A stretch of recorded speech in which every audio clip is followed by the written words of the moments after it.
Hey guys, welcome back to Bhandura study. इस video में हम बात करने वाले हैं जीएस पेपर 1, जिसका नाम है भारतीय विरासत और संस्कृति, विश्व का इतिहास, भूगोल और समाज। देखिए, आपके जो आईएएस मेंस की परीक्षा होती है उसमें जीएस के जो पेपर होते हैं वे 4 पेपर होते हैं, जिसमें से हम बात करने वाले हैं जीएस पेपर 1। और उस जीएस पेपर 1 में भी जो आपके है यूनिट 1 की बात करने वाले हैं। तो आपका जो जीएस पेपर 1 है उसमें 19 से 20 यूनिट है, और हम बात करने वाले हैं आपके जीएस पेपर के जो यूनिट 1 है उसके बारे में।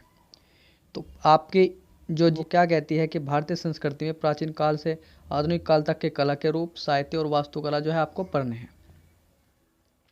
करने जा रहे हैं आज की सिंधु घाटी सभ्यता या हड़प्पा सभ्यता क्या था। का उद्भव 3वीं सहस्त्राब्दी पूर्व के आखिरी जो समय था उसमें हुआ, और यह जो थी आपकी कांस्य युगीन सभ्यता थी।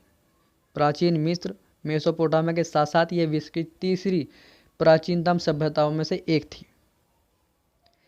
यह जो सभ्यता थी सिंधु नदी तथा समकालीन पश्चिमोत्तर और पूर्वी पाकिस्तान से होकर बहने वाली घग्गर और हकरा नदी की घाटी में यह विकसित हुई। और सिंधु घाटी सभ्यता के प्रमुख स्थल जो थे आपके हड़प्पा और मोहनजोदड़ो, ये क्रम से जो है आपके रावी और सिंधु घाटी के किनारे पर थे। इसके बाद अगर हम बात करें तो इनकी खुदाई से पता चलता है कि सिंधु घाटी सभ्यता अत्यंत विकसित और नगरीय सभ्यता थी। हड़प्पा और मोहनजोदड़ो नगर नियोजन प्रणाली या नगर नियोजन के शुरुआती उदाहरणों में से एक है। और आप कह सकते हैं कि जो अपने विकास की जब ये चरम पर थी, यानी सिंधु घाटी सभ्यता जब अपने चरम पर थी, तो वहाँ की जो जनसंख्या थी वो लगभग 5 लाख से भी अधिक होने का अनुमान बताया गया है। तो अब हम चलते हैं आप अपने मेन टॉपिक के बारे में, यानी कला, सिंधु घाटी की कला के बारे में बात कर लेते हैं, जो आपके जीएस पेपर 1 की जो 1 यूनिट है उसमें दिया गया है। हम बिल्कुल आपके जो आईएएस की परीक्षा है उसका जो सिलेबस दिया गया है उसके ही अकॉर्डिंग चलेंगे। तो शुरू करते हैं, देखते हैं नगर नियोजन की प्रमुख विशेषताएं जो हड़प्पा सभ्यता या सिंधु घाटी सभ्यता की है। तो आपकी जो पहली विशेषता क्या है, समकालीन नगरीय व्यवस्था आयताकार ग्रिड प्रणाली पर आधारित थी, और इस प्रणाली में जो है सड़कें समकोण पर काटती थी। तो आपकी जो नगर सिंधु घाटी सभ्यता है, यहाँ पर जो सड़कें बनी हुई थी वे एक दूसरे को बिल्कुल समकोण पर काटती थी। इसके बाद इस सभ्यता के लोगों ने मुख्य रूप से 3 प्रकार के भवनों का निर्माण किया था। एक था निवास गृह, दूसरा स्तंभों वाले जो बड़े हॉल होते थे, और तीसरा जो था एक सार्वजनिक स्नानागार है। इस प्रकार के जो भवन थे उनका निर्माण किया था। अगर हम बात करें उनकी जल की पूर्ति की, तो जल की पूर्ति किस प्रकार करते थे, कुआं था, यानी जल का पूर्ति वे कुआं के माध्यम से करते थे। इसके बाद प्राप्त सीवरेज और जल निकासी प्रणाली समकालीन किसी भी नगरीय स्थल में पाए गए प्रणाली की तुलना में सबसे अधिक उन्नत थी। तो सिंधु घाटी सभ्यता की जो आप कह सकते हैं जल निकासी प्रणाली की उस समय की जो जितनी भी सभ्यता थी उनमें सबसे उन्नत थी। उसके बाद अगर हम बात करें तो ढकी हुई नालियों और मैनहोल की भी उन्नत व्यवस्था थी। भवन निश्चित आकार में पकाई गई ईंटों से निर्मित किए गए थे, और इन ईंटों का जो क्या कह सकते इन ईंटों का प्रचलित आकार जो था वो 4:2:1 था। आपको ये याद रखना है। इसके बाद अगर अन्य विशेषता की बात करें तो भवनों में जो हमको सीढ़ी मिली है उनसे पता चलता है कि शायद सिंधु घाटी सभ्यता में 2 मंजिले भवन का भी निर्माण हुआ था। 2 मंजिले भवन भी उस समय होते थे। इसके बाद अगर हम बात करें नगरों का विभाजन, ये टाइपिंग में मिस्टेक है, गढ़ी है, गढ़ी और निचले नगर में हुआ था। कहीं कहीं पर इसके अपवाद भी है, जैसे धोलावीरा, वहाँ पर नगर को 3 भागों में बांटा गया है। इसके बाद अगर हम अगली विशेषता की बात करें तो दुर्ग या गढ़ी कुलीन वर्ग लोगों के लिए बस्ती प्रतीत होती है। यानी वहाँ पर जो 2 भागों में बांटे गए नगर थे उसमें जो गढ़ी थी या दुर्ग था, शायद लगता है कि वहाँ पर कुलीन लोग बसते थे, उनकी बस्ती होती थी। लेकिन इसका क्या उद्देश्य था यह अभी भी विवाद का विषय ही है। सही पता नहीं है कि भाई जो गढ़ी थी वहाँ पर थे क्या, लेकिन ऐसा प्रतीत होता कि शायद वहाँ के जो कुलीन वर्ग थे वो वहाँ पर निवास करते थे, उनकी बस्ती थी।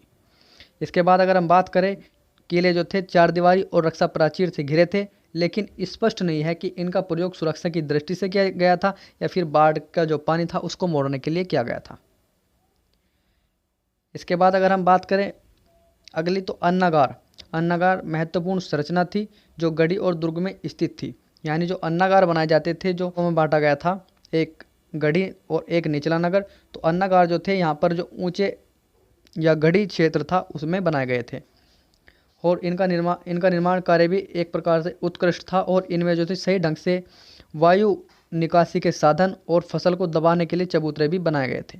यानी उस समय का जो अन्नागार था, इसका निर्माण आप कह सकते एक तरीके बिल्कुल टॉप लेवल का था और इसमें जो सही ढंग से ऐसा भी व्यवस्था की गई थी जिससे कि वायु सही ढंग से आ सके ना जा सके, और फसल को दबाने के लिए जो थे चबूतरे भी बनाए गए थे। इसके बाद अगर हम बात करें सार्वजनिक स्नानागार, सिंधु घाटी सभ्यता के नगरों की एक सामान्य विशेषता थी और मोहनजोदड़ो का विशाल स्नानागार इसका प्रमुख उदाहरण है। और अगर हम इसकी फर्श की बात करें तो इसका जो फर्श है पकी हुई ईंटों से बना हुआ है और पास के कमरे में ही एक विशाल कुआं था जिससे पानी निकालकर हौज में डाला जाता था।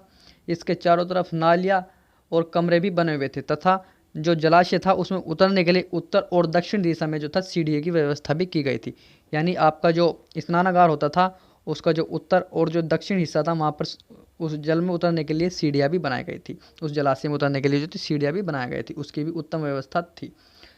इसके बाद अगर हम अगली विशेषता की बात करें तो अगली विशेषता इसका उपयोग किए गए जल की जो निकासी थी, यानी उस सिंधु घाटी सभ्यता के लोग जिस जल का उपयोग किया करते थे उसकी भी निकासी के लिए समुचित व्यवस्था सही ढंग से व्यवस्था की गई थी। और इस स्नानागार का उपयोग संभवतः सार्वजनिक रूप से धार्मिक अनुष्ठान या किसी पवित्र कार्य के लिए किया जाता था। यानी जो स्नानागार वहाँ से मिला है शायद उसका जो उपयोग था धार्मिक अनुष्ठान या किसी पवित्र कार्य को करने के लिए इसका किया जाता था। इसके बाद अगर हम अगली विशेषता की बात करें तो मोहनजोदड़ो से जो है एक सभा भवन के टूटे हुए अवशेष भी मिले हैं जिसकी जो छत है 20 स्तंभों पर टिकी हुई है और यहाँ से एक पुरोहित आवास भी मिला है। इसके बाद अगर हम बात करें अधिकांश नगरवासी या फिर कारीगर प्रतीत होते हैं, यानी सिंधु घाटी सभ्यता के जो अधिकांश नगरवासी थे वे व्यापारी या फिर कारीगर प्रतीत होते जो कि एक तरह के व्यवसाय के करने वाले लोगों के साथ ही निवास करते थे।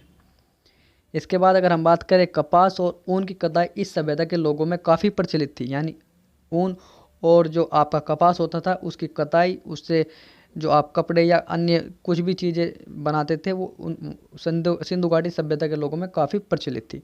इसके बाद अगर हम बात करें सिंधु घाटी सभ्यता के स्थापत्य अवशेषों में कहीं भी मंदिर स्थापत्य के जो है साक्ष्य नहीं मिले हैं। तो सिंधु घाटी सभ्यता में किसी भी जगह पर जो है किसी भी मंदिर के बने होने के कोई भी साक्ष्य नहीं मिले हैं, ये आपको याद रखना है। तो इससे अगली वीडियो में हम सिंधु घाटी सभ्यता की मूर्तिकला के बारे में हम बात करने वाले हैं। आपको अगर ये वीडियो पसंद आई है तो वीडियो को लाइक करें और अगर आप इस चैनल पर नए हैं तो इस चैनल को सब्सक्राइब जरूर कर लें। हम इस चैनल पर जो है आपके जो IAS की GS पेपर 1 है उसको कंप्लीट कराएंगे और उसके बाद जो आपका GS पेपर 2 है, GS पेपर 3 और GS पेपर 4 सबको जो है क्रमशः है पूरा कंप्लीट करवाएंगे जो आपका UPSC ने सिलेबस दिया है उसके अकॉर्डिंग, और आपको गुणवत्ता वीडियो उपलब्ध कराएंगे। अगर आपको ये वीडियो पसंद आती है तो इस वीडियो को अपने दोस्तों में शेयर करें, लाइक करें और चैनल को सब्सक्राइब जरूर कर लें। और अगर आपका कोई क्वेरी है या कोई सुझाव है तो आप कमेंट में लिखकर भेज सकते हैं। धन्यवाद।